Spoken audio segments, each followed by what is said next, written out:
So a year ago, we took Una to the Vatican because the Pope invited a bunch of comedians. It was like Chris Rock and Stephen Colbert and Conan O'Brien, all these people. It was crazy. And I say it in the special. Mm-hmm. And I bring Una around and I'm like, this is the religion I was raised in, all this stuff. And then she goes, wait, but like, who is Jesus? And I was like, oh my God, I've left out so much. Because I was raised completely Catholic. I knew all this stuff. And I've left this out of her education entirely. And that was a realization for me of like, oh yeah, well, I haven't raised her in a religious tradition. And that is a deficit, I think. And that is an example of me overcorrecting because I feel like I was so deeply interesting. So in such a deeply religious upbringing. You have an 11 or 12-year-old daughter who doesn't really know who Jesus is. And then you kind of go, ooh, maybe I did swing a little too far into the secular humanism. Yeah, because when I was a kid, I feel like so much of my comedy career is a response to the Catholic repression that is common in central Massachusetts, where I grew up, or was when I grew up there in the 80s. Because, I was an altar boy. I went to church every week. I was fully immersed in Catholicism. And, indoctrinated. Yeah, and so much of it was like, and I talk about this in one of my first storytelling albums was called Sleepwalk With Me, and where I talk about how I sleepwalked through a second-story window many years ago. And I talk about how when I was a kid, my dad would say, like, don't tell anyone. Like, I would kind of go, and he'd be like, don't tell anyone that. Like, it was like a very repressive environment. Wow. And I think so much of my comedy is kind of like, yeah, tell everybody, who cares? Yeah, that's interesting. So your act of rebellion and individuation was to tell everyone everything about you. Yeah, exactly. In the petri dish of a family that was like, don't tell people the details. Yeah. That's interesting. Yeah. And of course, the thing that you discover when you tell people everything, or what I've discovered, because I've been traveling around the country and around the world for basically 25 years. I've been doing this. And you realize that there are no secrets. You tell people your deepest secret and they go, yeah, I know what you mean. Yeah. I've seen that. I know exactly what you're talking about. And you think that you're just ripping your soul wide open. Yeah. And they're going, yeah, that's true. Yeah. Yeah, that's like our family. Your daughter's at the Vatican asking, who's Jesus? Who's Jesus? You grew up kind of indoctrinated in Catholicism.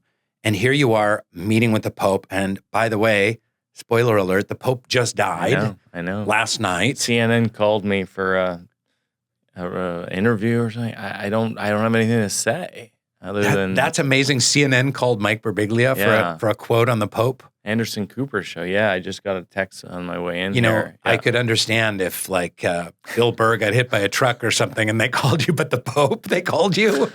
No, I don't know. Yeah, I mean, I did meet him technically, but it's how meeting people. It's like meeting Obama or something. Yeah, it's like you don't really spend time talking to him. Yeah, I met the Dalai Lama and it lasted all but 2.7 seconds. Yeah, exactly. What happened to your heart being in the Vatican? I had an emotional experience with it because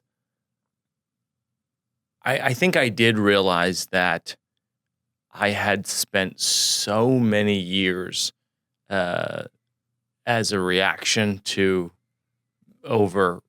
being overly religious, in my opinion, that I had pulled away from it, and there were so many things that are beautiful about it. I mean, I say this in the show. It's true. I go, the Pope, if people don't know, he's a pretty good Pope.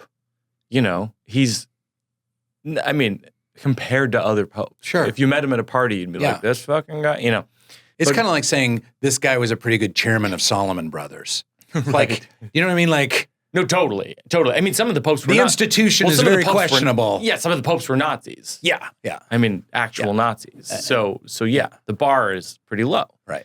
But this Pope, there's a tremendous documentary about Pope Francis that I highly recommend, and I think it's called A Man of His Word, and you see the degree to which this person has tried to take a stodgy institution that is the Catholic Church and open their eyes to blessing gay couples and being more like Jesus, which is what I was taught as a kid. And I think that what veered me away from religion through the years was, becoming a teenager and seeing the hypocrisy in the teachings.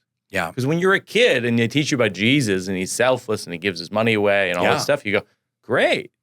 This guy seems great. Yeah. And then as you get older, there's a bit of a loss of innocence, I feel like, or there was for me as a teenager in my 20s, where you just go like, well, the people who claim to be Christian or align themselves with Christ so easily seem like they're maybe not so on the level and aren't really aligning themselves with the things that you like about Jesus. Sure. Wait a minute. That's not the thing I like. Yeah. Certainly even like some evangelicals I've watched where you just go, and they're huge, really, really popular, and they're all about capitalism and this and that. You go, well, I don't know how to square this. I'm not kidding you. Literally this morning, I was thinking about it. Either an essay or a book about Jesus. Remember Al Gore's An Inconvenient Truth? Yeah. Like an inconvenient Jesus. Oh. Because the number of things that he says about you want to serve me, give up your things. Yeah. And your reward shall be in heaven, and serve the poor.